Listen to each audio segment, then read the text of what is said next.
Hello बच्चों, आपका स्वागत है हमारे YouTube चैनल पर। आज हम आपके लिए एसएससी सीजीएल टीयर 2 एग्जाम 2026 19 जनवरी पेपर एनालिसिस 50% लेकर आए हैं। आइए समझते हैं इसमें इस टाइप के प्रश्न पूछे गए हैं।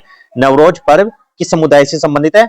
द फियर ऑफ अगलीनेस के लिए एक शब्द लिखना है। भूपेन हजारिका का उपनाम क्या है? यह असम से संबंधित है। एड्रेस शब्द का होमोनियम्स क्या है? FIH जूनियर हॉकी विश्व कप का आयोजन कहाँ हुआ? तो इसके बारे में हमें बताना है। आइए समझते हैं इसमें।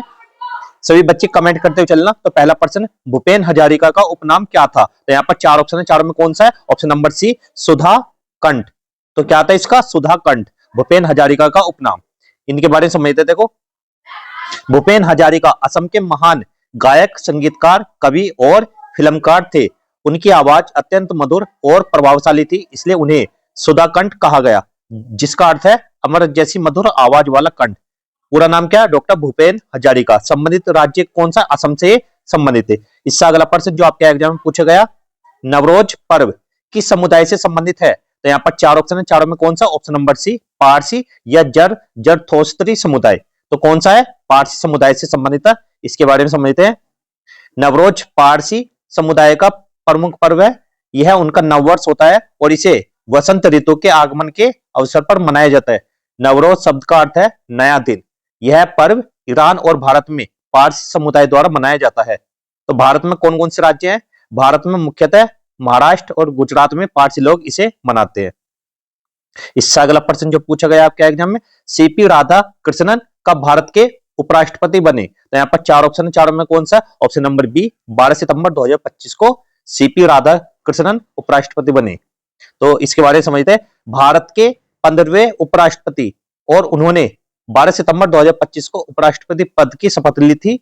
राष्ट्रपति द्रौपदी मुर्मू ने उन्हें यह शपथ दिलाई थी। तो पद क्या? उपराष्ट्रपति। शपथ थी क्या? 12 सितंबर 2025।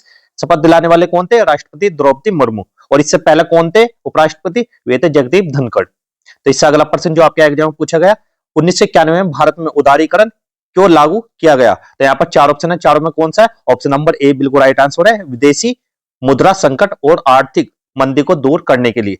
तो इसके बारे में समझते। देखो, 1991 में भारत गंभीर आर्थिक संकट से जूझ रहा था। विदेशी मुद्रा भंडार बहुत कम थे, उद्योगों में विकास धीमा था।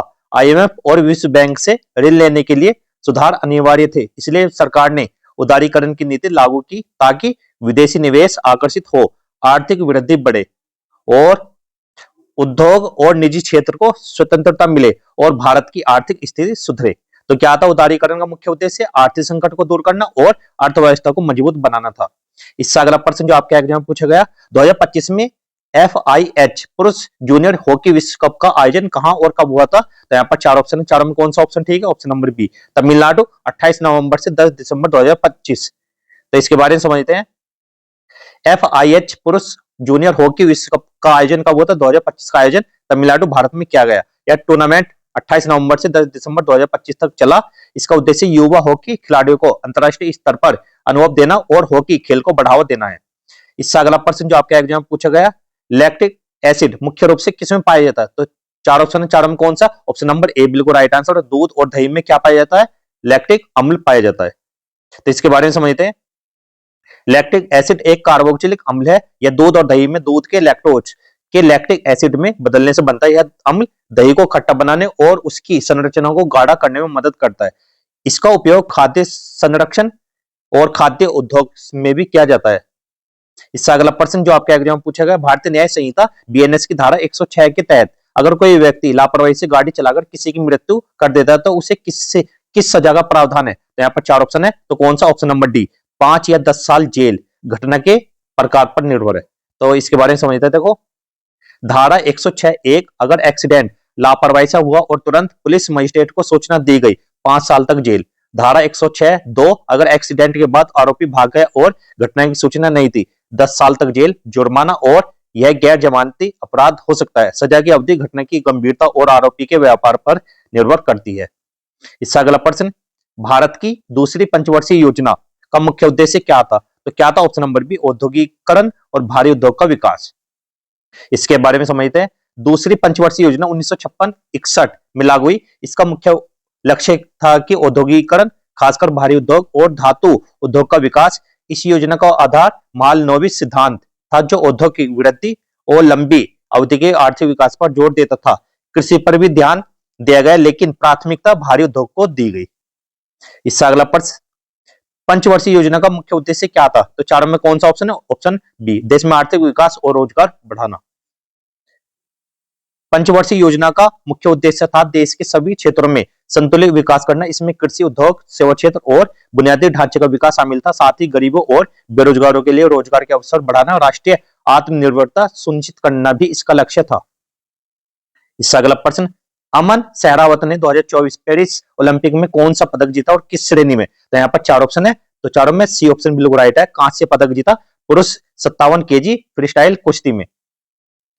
तो इसके बारे में समझते हैं। अमन सहरावत ने 2024 पेरिस ओलंपिक में पुरुषों की 57 किलोग्राम फ्री स्टाइल कुश्ती में कांस्य पदक जीतकर पीवी सिंधु का सबसे कम उम्र में ओलंपिक पदक जीतने का रिकॉर्ड तोड़ा।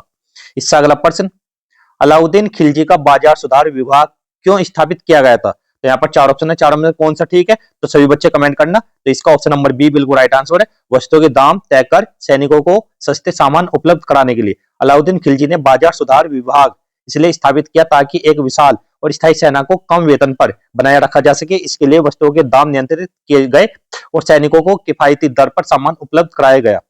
इससे अगला प्रश्न जो आपके एग्जाम में पूछा गया, द फियर ऑफ अगलीनेस का एक शब्द क्या है? तो यहाँ पर चार ऑप्शन है, चारों में कौन सा है? ऑप्शन नंबर सी बिल्कुल राइट आंसर है।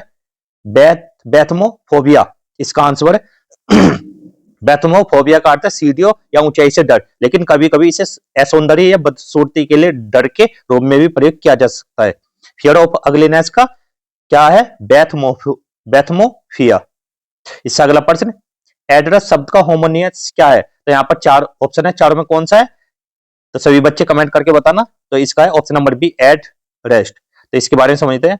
एड्रेस का होमोनियम एड रेस्ट हो सकता है क्योंकि उच्चारण में समानता है। होमोनियम्स वे शब्द होते हैं जो उच्चारण या स्पेलिंग में समान होते हैं लेकिन अर्थ अलग होता है। एड्रेस किसी का पता या भाषण करना, एड रेस्ट बाकी को जोड़ना। इससे अगला प्रश्न जो आपके एग्जाम में पूछा गया, ग्यूलिबिलिटी शब्द का विलोम क्या है? तो यहाँ पर चार ऑप्शन है, तो क्या है? संदेहवाहक या स्केप्टिसिज्म इसका सही अर्थ है। तो इसके बारे में समझते हैं। गुलिबिलिटी का अर्थ बहुत जल्दी धोखा खाने वाला या विश्वास करने वाला होना। इसका विलोम होगा संदेहशील होना, यानी किसी पर आसानी से भरोसा न करना। इससे अगला प्रश्न है, एरोनियस शब्द का समानार्थी क्या है? तो यहाँ पर चार ऑप्शन है, चारों में कौन सा है? इसका है ऑप्शन नंबर बी मिस्टेकन या गलती या गलत त्रुटिपूर्ण। तो यहाँ पर क्या है?